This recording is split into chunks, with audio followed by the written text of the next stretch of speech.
1177-ci ildə Şah II İsmailin qısa və qanlı səltənətinin ardından yerinə onun kor qardaşı Məhəmməd Xudabəndə keçdi. Xudabəndinin səltənəti Səfəvi dövrünün ikinci iç müharibəsi və eyni zamanda bu qarışıqlıqlardan istifadə edən Özbəklərin və Osmanlıların hücumları ilə keçəcəkdi. Xudabəndənin bunlara müdaxilə edə bilməyəcək qədər zəif xarakterli biri olması bu vəziyyəti daha da pisləşdirəcəkdi. Mirzə Məhəmməd 1532-də Şah Təhmasib və Mosullu həyat yoldaşı Sultanın Begümün oğlu olaraq Təbrizdə doğuldu. Böyük qardaşı öldüyü üçün Şah Təhmasibin yaşamaqda olan ən böyük oğlu olaraq 1537-də daha 4 yaşında ikən Herata vali olaraq təyin edildi. Məhəmməd Mirzənin valilik dövründə, xüsusilə 1540-cı illərdə Herat şəhəri böyük tikinti və təmir işlərinə şahid oldu. Yeni sulama təsisləri, parklar, bir çox dövlət binaları, mədrəsələr, məscidlər, türbələr tikildi. Herata İranda ad qazanmış şairlər, miniatür ustaları və xəttatlar gəlib öz sənətlərini göstərməyə başladılar. Və Məhəmməd Mirzə bu sənətkarlarla şəxsən maraqlanıb onları təşviq etdi. Bu dövrdə özü də fəhmi təxəllüsü ilə bəyinilən farsça şeirlər yazmağa başladı. 1572-də Məhəmməd Mirzə Fars əyaləti valiliyinə təyin edildi. Şəhzadə Şiraza Heratdan şair və sənətkarları ilə birlikdə gəldi. Şiraz 15-ci əsrdən bəri İranın düşüncə və fəlsəfə mərkəzi olaraq qəbul edilirdi. Əmsi Sam Mirzə öz təzkirəsində Şirazın valisi olaraq Məhəmməd Mirzəni yaxşı təhsilli və qavrama qabiliyyəti yüksək biri kimi tanıtmışdır. Məhəmməd Mirzənin atası Şah Təhmasib 1574 noyabrında xəstə yatağına düşdü və 2 dəfə ölmək üzrə olduğu bildirildi. Lakin Şah Təhmasib özünə varis seçmədi. O zaman ən böyük şahzadəsi olan Məhəmməd Mirzə kor olduğu üçün şahlığa namizəd olaraq qəbul edilmirdi. Ata bir, ana bir qardaşı İsmail isə atası tərəfindən Qəhqəhə qalasında həbsdə tutulmaqda idi. Rumlu, Əfşar, Təkəli Qazar tayfaları İsmaili dəstəkləyirdilər. Digər qardaşı olan Heydər Mirzəni isə Ustazlu tayfası və saraylı gürcülər dəstəkləyirdilər. Ortaya çıxan qanlı intriqalardan sonra Heydər Mirzə İsmailin tərəfdarları tərəfindən öldürüldü və kəsik başı sarayda göstərilincə 2-ci İsmail şah olaraq Səfəvi dövləti hökmdarı oldu. Lakin 2-ci İsmail atasının hökmdarlığı dövründə həyatının bir bölümünü məhbus olaraq keçirmişdi. Şah olduqda həbs olunmasına səbəbkar olaraq qəbul etdiyi dövlətin yüksək səviyyəli məmurlarını öldürməyə başladı. Həmçinin qardaşlarını və digər Səfəvi şəhzadələrini də öldürtdü. Sonra da Sünni yanlısı siyasət izləməyə başladı. Qızılbaş liderləri onu şah seçdirməkdə göstərdikləri səyə peşman olmağa başladılar və Təhmasibin qızı Pərixan xanımı ilə Şah 2-ci İsmailə qarşı birləşdilər. 1577 noyabrında Şah 2-ci İsmailin istifadə etdiyi tiryək onun zəhərlənib ölməsinə səbəb oldu. 2-ci İsmail özünə varis ola biləcək bütün Səfəvi şəhzadələrini öldürtmüşdü. Yalnız gözləri yaxşı görmədiyi üçün taxta çıxması məqbul olmayan Məhəmməd Mirzə bu səfər şah olmağa uyğun görüldü. Çarəsiz qalan Səfəvi ordusundakı qızılbaş liderləri Məhəmməd Mirzəni 11 fevral 1578-də Qəzvində Səfəvi dövləti şahı olaraq taxta çıxardılar. Şah olan Məhəmməd Mirzə özünə ləqəb olaraq Xudabəndə adını seçdi. Hökmdarlığa gətirildiyi zaman Şah Məhəmmədin zəif iradəli olduğu ortaya çıxdı və iqtidarın cilovları qadınların əlinə keçdi. Qadınların dövlət işlərində rolu Səfəvi dövləti içində nisbətən adi bir hal idi. Şah İsmailin səltənəti dövrünün sonunda həyat yoldaşı Tazlu xanım dövlət idarəsində öz gücünü göstərmişdir. Daha sonra Şah Təhmasibin səltənətinin sonlarında çox sevdiyi qızı Çərkəz əsilli Pərixan xanım dövlət işlərində çox aktiv idi. Beləliklə Şah Təhmasib öldüyündə yerinə 2-ci İsmailin şah olmasında ən böyük rolu Pərixan xanım oynamışdı. Daha sonra 2-ci İsmailin 2 il sonra ölümündə də bəzi tarixçilər Pərixan xanımı ittiham edirlər. Daha sonra o, yeni Şah Məhəmməd Xudabəndəni də nəzarəti altına alaraq Səfəvi dövləti idarəsini ələ keçirməyə çalışdı. Pərixan xanım Qəzvində dövlət işlərinə hakim olmuşdu. Ancaq Şah Məhəmməd Xudabəndənin 1566-da evləndiyi Mehduliyə ünvanını daşıyan Maraşi əsilli Xayrünnisa xanım da dövlət iqtidarına ortaq olmaq istəməkdə idi. Əri Şah Məhəmməd taxta çıxdıqda Mehduliyə xanım Şirazda dövlət işlərini nəzarətinə almışdı. Böyük vəzir Mirzə Salman da Pərxan xanıma cəbhə alaraq Şiraza gəlib Mehduliyə xanıma tabe oldu. Mehduliyə xanım və böyük vəzir Mirzə Salman Qəzvində idarəni əlində tutan Pərxan xanımı aradan aparmaq üçün plan qurdular. Şah Məhəmmədi öz tərəflərinə çəkmək üçün onunla görüşüb Pərxan xanımın onun tərəfini tutmadığına inandıraraq Pərxan xanımın edam edilməsi haqqında bir fərman imzalatdılar. Şah həyat yoldaşı və böyük vəzir Qəzvinə geri döndüklərində fevral 1578-də Pərxan xanım kəmədlə boğularaq edam edildi. Bundan sonra Səfəvi dövlətində iqtidar gücünü tək başına Mehduliyə xanımın əlinə keçdi. Mehduliyə xanım dövlətin ən mühüm idarələrinə qohum və əqrabalarını təyin edərək effektiv bir kəşfiyyat nəzarət şəbəkəsi quraraq Səfəvi dövlətini idarə etməyə başladı. Bu sistemdə Mehduliyə xanım qızılbaşlar yerinə taze kəsilli şəxslərdən istifadə etməkdə idi. Səfəvi dövlətinin məşhur tarixçisi İskəndər Münşi Tarix-i Aləm Ərai Abbas adlı əsərində Mehduliyə xanımın iqtidar gücünü belə təsvir edirdi. O, bütün işlərə nəzarət edirdi və heç bir şey onun nəzarəti olmadan edilə bilməzdi. Bu güclü Mehduliyə xanım dövlət mərkəzi xaricində güclü olan və davamlı olaraq mərkəzə müxalifət edən, dövləti zəiflədən qızılbaş tayfalarını mərkəzə bağlamaq üçün çalışdı. Lakin çox keçmədən Mehduliyə xanımın bu cəhdləri onun həyatı bahasına başa gələcəkdi.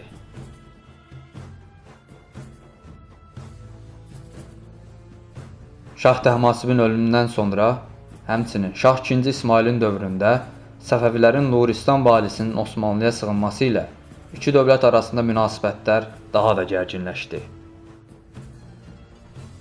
Çox keçmədən Səfəvi Şahı II İsmailin də ölməsi ilə bərabər ölkədə iç müharibələr başladı. Səfəvilərdəki qarışıqlıqlardan faydalanılmasını lazım görən bir çox Osmanlı paşası Səfəvilərə qarşı müharibə elan edilməsinin lazım olduğunu dövlətə bildirdi. Bu səbəbdən Sultan III Murad 1578-də Səfəvi dövlətinə müharibə elan etdi. Osmanlıların məşhur sədrəzəmi Sokollu Mehmet Paşa bu müharibəyə mane olmaq istədi. İranın geniş bir coğrafiya olduğu, burada tutunmanın çətin olacağı, Səfəvilərə qarşı qalib gəlinsə belə, oranın Şiə xalqının itaət altına alına bilinməyəcəyini bildirdi. Buna rəğmən, o dövr Sokollu Mehmet Paşanın Padşah üzərindəki təsirinin azalmasından və o dövr dövlət idarəsində aktiv olan Sinan Paşa ilə Lala Mustafa Paşanın İran səfərinə sərdar olmaq istəməsi səbəbilə buna mane ola bilmədi. Sokollunun haqlı olduğu sonradan ortaya çıxacaqdı. 1578 iyulunun əvvəllərində Osmanlıların Qars Sancaqbəyi Yusuf bəy Səfəvilərin Axıl Kərək Sancaqbəyi Mahmud xanı Çıldır düzü döyüşündə məğlub etdi. Daha cənubda isə Osmanlıların Van bəylərbəyi Kösə Xosrov Paşa Əmir xan liderliyindəki Səfəvi ordusunu məğlub etdi. Müharibənin taleyini isə 9 avqust 1578-dəki Çıldır döyüşü həll edəcəkdi. Osmanlı ordusunun sərdarı Lala Mustafa Paşa, İran ordusunun sərdarı isə bir müddət əvvəl Səfəviləri İstanbulda təmsil edən Ustazlı Toxmaq xan idi. Toxmaq xanın idarəsi altında Gürcülər də döyüşürdü. Toxmaq xan Osmanlı ordusunu mühasirəyə almağa çalışdı və uğurlu olmaq üzrəykən Osmanlı komandirlərindən Özdemiroğlu Osman Paşa müdaxilə edərək onu məğlub etdi. Bu məğlubiyyətin ardından bölgədəki Səfəvi müqaviməti demək olar ki qırıldı və Osmanlı ordusu hər hansı bir müqavimətlə qarşılaşmadan Axıl Kərəki aldıqdan sonra Gürcüstan içində irəli hərəkatını davam etdirərək 24 avqust 1578-də Səfəvilərə bağlı Gürcü Kartli Krallığının paytaxtı Tbilisiyə girdi. Bir həftəlik dincəlmənin ardından Osmanlı ordusu sentyabrın əvvəlində Şirvana doğru hərəkətə keçdi. Bu müddət ərzində Amasya sülhünə uyğun olaraq Səfəvilərə aid Kartli krallığı kimi daha şərqdəki Kaxetiya krallığı da Osmanlıya tabeliyini bildirdi və Kaxetiya kralı 2. Aleksandr qoşunu ilə birlikdə Osmanlı ordusuna qatıldı. Kaxetiya çarı Aleksandr Şirvana doğru irəliləyən Osmanlı ordusuna yol boyunca taxıl və ərzaq tədarük edərək Şirvan sərhədini təşkil edən Qanıq çayına qədər müşayiət etdi. Sentyabrın 9-u Osmanlı ordusu Kür çayı yaxınlığında bu səfər Türkmən Əmir xan rəhbərliyindəki ikinci bir Səfəvi ordusu ilə qarşılaşdı. Türkmən Əmir xan ilk öncə öncü qüvvələrini heyvanları otartmaqda olan, əsas ordudan uzaqda bulunan Osmanlı birlikləri üzərinə göndərdi. Əsas Səfəvi ordusu isə Kür çayı üstündə Osmanlı birliklərinin keçidi üçün sıxlıq təşkil edə biləcək qoyun keçidi mövqesini tutdu və əsas Osmanlı ordusunun üzərinə hücuma keçdi. Səfəvi öncü qüvvələrinin hücumunun eşidilməsi üzərinə Lala Mustafa Paşa Osmanlı ordusuna döyüş vəziyyəti aldırmışdı. İori və Kür çayları arasında iki ordu döyüşə başladı. Osmanlı ordusunun hücumuna qarşı dura bilməyən Səfəvi qoşunu Kür çayına doğru geri çəkildi. Bu sırada ehtiyat qüvvələri ilə Kür çayı üzərindəki keçidi tutan Əmir xan bir neçə dəstə ilə müqavimət göstərməyə çalışdı. 1-2 saat müqavimət göstərən Əmir xanın döyüşçüləri də məğlub olub geri çəkilməyə başladılar. Günorta saatlarında başlayıb axşam saatlarında bitən bu müharibə strateji Osmanlı qələbəsi ilə bitdi. Bu qələbədən sonra Osmanlıların qarşısında Şirvana qədər müqavimət göstərə biləcək bir birlik qalmadı. Qələbədən sonra Osmanlı ordusu irəliləyərək əvvəlcə Şəkini fəth etdilər. 15 sentyabrda Ərəşə, yəni indiki Ağdaşa girib, burada bir qala inşa etməyə başladılar. Burada qərargah qurduqdan sonra Osmanlı ordusu əvvəlcə Şamaxını, ardından Dərbəndi ələ keçirdi və Dağıstana girərək Xəzər dənizinə çatdılar. 16 oktyabrda Dağıstandakı Qumuq Şamxalı Osmanlılara tabe olduğunu bildirdi. Lala Mustafa Paşa ordusunun bir hissəsini burada Özdəmiroğlu Osman Paşaya verərək qışlamaq üçün Ərzuruma çəkilməyə başladı. Çox qısa bir müddət içərisində Şirvan, Gürcüstan və Dağıstanı itirən Səfəvilər isə sürətlə əks hücum hazırlıqlarına başladılar. Belə ki, Osmanlı ordusu Şərq cəbhəsi tarixindəki ən uğurlu hərb səfərini gerçəkləşdirərək Ərzurumdan Xəzər dənizinə qədər uzanan bir xətti ələ keçirmiş, ancaq Lala Mustafa Paşanın qışlamaq üçün Ərzuruma çəkilməsi ilə bu incə xətt cənubdan Səfəvilərin əks hücumlarına aç qala gəlmişdi. Özdəmiroğlu Osman Paşa ətraf bölgələrə talan hücumları etdirdikdə, Araz xan rəhbərliyindəki Səfəvi ordusunun Şamaxıdan 150 km uzaqlıqda Salyanda toplandığı xəbərini aldı və Şamaxını müdafiə etmək üçün şəhəri istehkam etməyə başladı. Araz xan ordusu ilə Şamaxıya yeriyərkən Gəncə hakimi İmamqulu xan da Ərəşə, yəni Ağdaşa yönəldi. Ərəş qalası önündə aparılan döyüşdə İmamqulu xan qalib gəlib Ərəşi ələ keçirdi. Eyni zamanda 9 noyabr 1578 günü Araz xan da Şamaxıya çatıb şəhərin cənubunda təpədə yerləşdi. Buna qarşılıq Osmanlı ordusu isə şəhərin içində yerləşmişdi. Osmanlılar şəhəri top və tüfənglərlə müdafiə edir, Səfəvilər isə bu müdafiəni yarmağa çalışırdı. Ağır döyüşlərin ardından müdafiəni yarmaqda çətinlik çəkən Səfəvilər Osmanlı qoşununu şəhərin çölünə çıxartmaq məqsədi ilə saxta bir geri çəkilmə gerçəkləşdirsələr də, Osmanlı qoşunu şəhəri tərk etmədi. Şiddətli döyüşlər axşama qədər sürdü və tərəflər döyüşə ara verdilər. 10 noyabr günü yenə şiddətli döyüşlər davam etdi. Bu döyüşdə Osmanlılara Dağıstan Şamxalı da kömək edirdi. 11 noyabr günü artıq Osmanlı müdafiəsi çökmək üzrəykən, sabah vaxtlarında Osmanlıların köməyinə Adil Girar rəhbərliyindəki Krım xanlığının təxminən 16 minlik ordusu köməyə gəldi. Sağ və sol qanadlardan hücuma keçən Krım birlikləri mərkəzdən də topçu dəstəyi ilə birlikdə yorğun Səfəvi ordusunu məğlub etdilər. Lakin Səfəvi dövləti Çıldır, Qoyun keçidi və Şamaxı müharibələrindəki məğlubiyyətlərə baxmayaraq təslim olmaq fikrində deyildi. Şamaxı müharibəsindən geridə qalan əsgərlər Qarabağ bölgəsindəki hücum hazırlığı edən Şah Məhəmmədin oğlu Şəhzadə Həmzənin qoşununa qatıldılar. Özdəmiroğlu Osman Paşa və Şirvanı talan etməklə məşğul olan Krım birlikləri haqqında məlumat toplayan Şəhzadə Həmzə Şamaxıya doğru yeriyib 24 noyabrda şəhəri mühasirəyə aldı. Osmanlı qoşunu isə Salyanı talan etməklə məşğul olan Krımlı Adil Girayı köməyə çağırdı. Səfəvi ordusu şəhərin şimalındakı Gülüstan istehkamı tərəfdən hücuma keçdi və döyüşlər başladı. Eyni gün hücumlar şəhərin dörd bir yanına yayıldı. Səfəvi piyadaları şəhərə irəliləyərək ətrafda qazılmış xəndəkləri doldurdu və qısa müddət sonra şəhərin məhlələrinə girdilər. 25 noyabrda Səfəvi ordusu hücumun şiddətini artıraraq şəhərin mərkəzini hədəf aldı. Özdəmiroğlu Osman Paşanın 25-26 noyabr gecəsi Adil Giraya göndərdiyi ikinci məktub Səfəvilərin əlinə keçdi.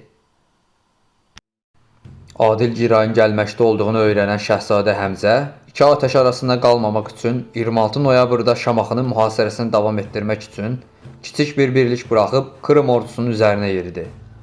Şamaxı yaxınlığında baş verən döyüşdə Krım ordusu darmadağın edildi və Adil Giray əsir alındı. Krımlıların məğlub olduğunu öyrənən Osmanlılar isə şəhəri çox az Səfəvi əsgərinin mühasirə etməsindən faydalanaraq şəhəri tərk edərək Dəmirqapı Dərbəndə çəkildilər. Şamaxını ələ keçirən Şəhzadə Həmzə isə Dərbənd üzərində yerimək istəsə də Van bəylərbəyi Xosrov Paşanın İrana girməsi və Təbrizə doğru irəliləməsi üzərinə Şah Məhəmməd tərəfindən Təbrizə çağırıldı. Həmçinin Səfəvilər Tiflisə hücum edib şəhəri mühasirəyə almağa çalışdılar. Lakin Osmanlı qoşunlarının köməyə gəlməsi ilə birlikdə geri çəkildilər. Bütün bunlar baş verərkən Səfəvilərin öz içində çaxnaşmalar artaraq davam edirdi. Başı pozuq qızılbaşları dövlətə bağlamağa çalışan Şah Məhəmmədin həyat yoldaşı Mehduliyə xanımdan narazı qızılbaşlar Şah Məhəmmədə bir şikayət məktubu yazaraq Mehduliyə xanımı iqtidardan atılmasını tələb etdilər və bu istəkləri qəbul edilməzsə üsyan edəcəklərini də bildirdilər. Şah onu sürgünə göndərməyi düşündü, lakin həyat yoldaşı onu bu fikirdən daşındırdı. Ən sonunda bir qrup qızılbaş 26 iyul 1579-da sarayın hərəmini basqın edib buradakı Mehduliyə xanımı və anasını qəddarlıqla öldürdülər. Bundan sonra müxtəlif qızılbaş qəbilələri Səfəvi dövləti içində öz tərəfdarlarının başa gəlməsi üçün bir-birləri ilə amansızca rəqabətə başladılar. Səfəvi dövlətinin idarəsində pozulmuş birlik və bərabərliyin yerini xaos aldı. Şah Məhəmmədin səltənəti qrupların bir-birləri ilə rəqabəti və müharibələri ilə sürətlə çökməyə başladı. 7 oktyabr 1579-da öldürülmüş Adil Girayın qardaşı Krım xanı 2. Mehmet Giray rəhbərliyindəki Krım ordusu Dərbənddəki Osman Paşa ilə birləşib yenidən Şirvana hücuma keçdilər. Başını geri alan Osmanlılar 3-cü Şamaxı müharibəsində Mehmet xan rəhbərliyindəki Səfəviləri məğlub edərək 26 oktyabırda Şamaxını işğal etdilər. 1580-cı ilin 7 yanvarında Osmanlı sərdarlığına Lala Mustafa Paşa yerinə onun rəqibi Sinan Paşa gətirildi. Həmin il boyunca əsaslı döyüşlər gerçəkləşmədi. Çünki sülh danışıqları başlamışdı. Şah Məhəmməd Xudabəndə Qəzvindən Rəvana gəldi və elçisi Maqsud bəy vasitəsilə sülh bağlamaq üçün çalışmalara başladı. Səfəvi tərəfindən işğal edilən torpaqların geri qaytarılması və Amasya sülhünün şərtlərinə geri dönülməsi təklifi Osmanlılarca rədd edildi. 1581 ilinin əvvəllərində Səfəvilər sülh görüşmələrində üstünlük əldə etmək üçün Salman xan rəhbərliyində Şirvana hücuma keçsələr də, Krım xanlığının yenidən köməyə gəlməsi ilə bu cəhd uğursuz oldu. Növbəti il Osmanlılar bölgəyə əlavə olaraq Kəfə valisi Cəfər Paşa rəhbərliyində yeni Osmanlı birlikləri göndərdilər. Eyni il Herat valisi olan Şah Məhəmmədin oğlu Abbas Mirzənin lələsi Şamlı Əliqulu xan şaha üsyan edərək Abbası şah elan etdiyini bildirib, Heratı müstəqil idarə etməyə başladı. Lakin çox keçmədən üsyan bastırıldı. 1583-də Osmanlı ordusu sərdarlığına bu dəfə Fərhad başa gətirildi. Eyni il Qızılbaşlar Şah Məhəmmədə təzyiq göstərərək böyük vəzir Mirzə Salmanı da edam etdirdilər.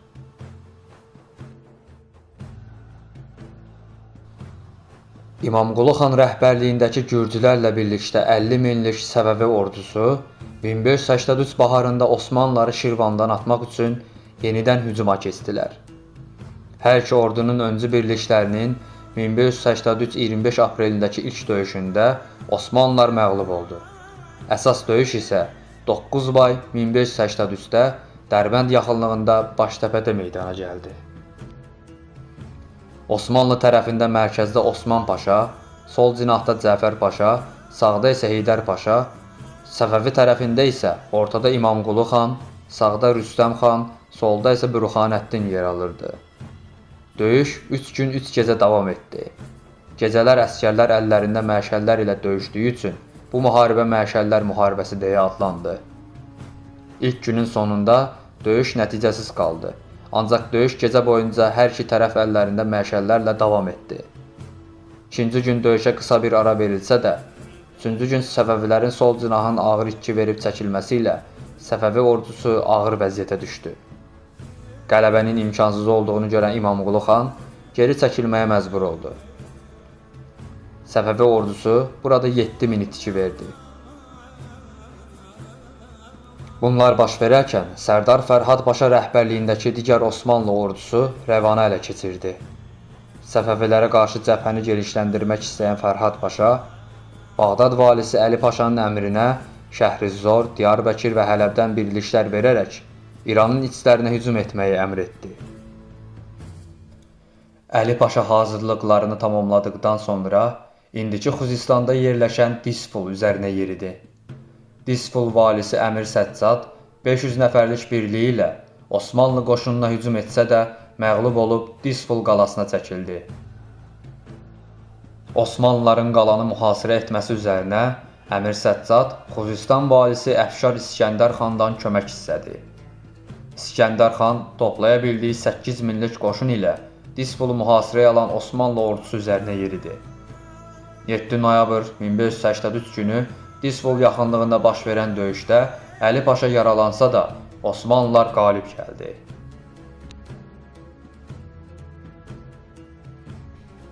(1583-də Rəvanı ələ keçirib, Məşəllər döyüşündə Səfəvi ordusunu məğlub edərək Şirvanı ələ keçirən Osmanlılar növbəti hədəf olaraq Səfəvilərin keçmiş paytaxtı Təbrizi seçdilər. Nəhəng Osmanlı qoşunu Təbrizə yaxınlaşarkən Səfəvilər düşmənə qarşı tətbiq ediləsi iki strateji haqqında qərarsız qalmışdılar. Birinci yol, Osmanlı ordusunun yol boyunca keçəcəyi yerlərdə ərzaq və su mənbələrinin məhv edilib, Təbrizdəki mülki əhalinin təxliyə edilməsi və yorulmuş Osmanlı ordusuna şəhərin önündə böyük bir hücumla məhv edilməsi, ikinci yol isə düşməni Təbriz içinə çəkib şəhər döyüşü aparılması idi.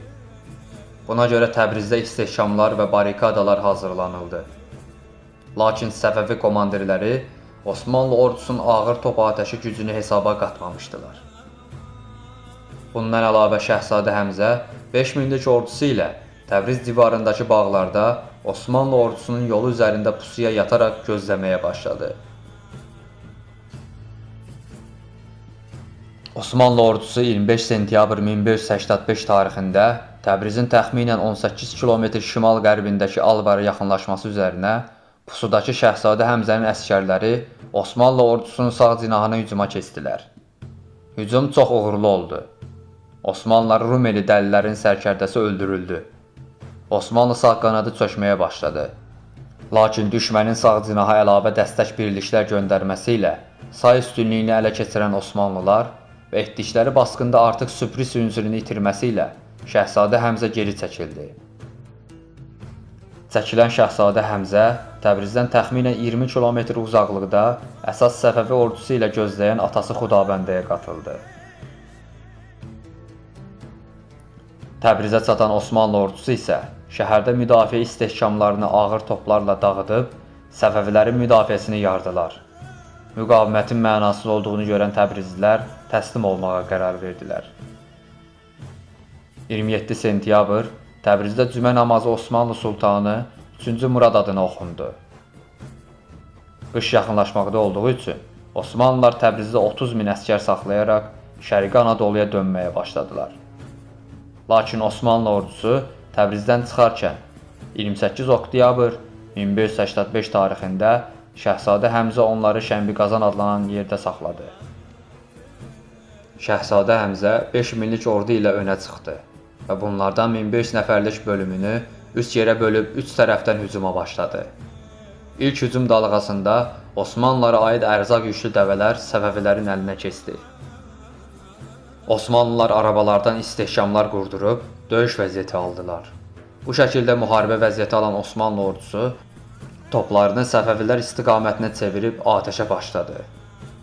Səfəvilər top atəşi qarşısında itkilər versə də, döyüşərək Osmanlı ordugahına qədər çatdılar. Lakin ehtiyat Osmanlı ordularının köməyə gəlməsi və say üstünlüyünün Osmanlılarda olması səbəbilə Şəhzadə Həmzə axşama qədər döyüşdükdən sonra Vurğaz taktikasına uyğun olaraq geri çəkildi. 2 gün sonra Osmanlı ordusu sərdarı Osman Paşanın ölümü xəbəri gəldi. 30 oktyabr gecəsi Səfəvilər Mayan bölgəsinə çatan Osmanlılara yenidən bir basqın etdilər. Osmanlı ordusuna sağ qanaddan hücum edən Səfəvi ordusu digər tərəfdən Osmanlıların yürüş yolunun önünə su çəkərək bataqlıq halına gətirdilər. Hücuma keçən Səfəvi ordusunda İsmail Qulu xan sağda, Toxmaq xan solda, Şəhzadə Həmzə isə mərkəzdə yer aldı. Səfəvilər Osmanlı sağ qanadına hücum edərək düşmənə ağır itki verdilər. Lakin nizamlı Yeniçəri birliklərinin mərkəzdən olan hücumları ilə birlikdə Osmanlı sağ qanadı rahatladı və əks hücuma keçərək Səfəviləri geri püskürtdülər. Osmanlı ordusunu yox edə bilməyən Səfəvilər noyabrda Təbrizə gəlib buranı mühasirəyə aldılar. Mühasirə 10 ay sürdü. 1586 yayında yeni Osmanlı birliklərinin gəlməsi ilə Səfəvilər mühasirəni dayandırıb geri çəkildilər. Hər şey Səfəvilər üçün kabus kimi keçərkən 6 dekabr 1586-da Şəhzadə Həmzə Gəncədə bir sui-qəsdlə öldürüldü. 1587-də Özbəklər Herata hücum edib şəhəri mühasirəyə aldılar. Lakin Abbas Mirzə və yeni lələsi Mürşid Qulu xan onları geri püskürtdülər. Amma Mürşid Qulu xan Səfəvi dövlətini ələ keçirmək niyyətində idi və bunun üçün gənc Abbasdan istifadə etməyə başladı. 1587 sonbaharında Mürşid Qulu xan yanında Abbas Mirzə ilə birlikdə paytaxt Qəzvinə yeridilər. 16 oktyabr 1587-də Mürşid Qulu xan Məhəmməd Xudabəndəni taxtdan endirdiyini və yerinə oğlu Abbası şah elan etdiyini bildirdi. Məhəmməd Xudabəndə taxtdan endirilməsinə etiraz etmədi və şahlıq simvollarını oğluna təslim etdi. Daha 17 yaşında olan Şah Abbas Səfəvi dövləti şahənşahı oldu. 1588-dən sonra Məhəmməd Xudabəndə sabiq şah olaraq paytaxt Qəzvində yaşamağa başladı. Lakin daha sonra həbs edilib Əlamut qalasına aparılsa da yenidən Qəzvinə gətirilmişdir. 21 iyul 1595 ilə 10 iyul 1596 tarixləri arasında Qəzvində dünyasını dəyişdi.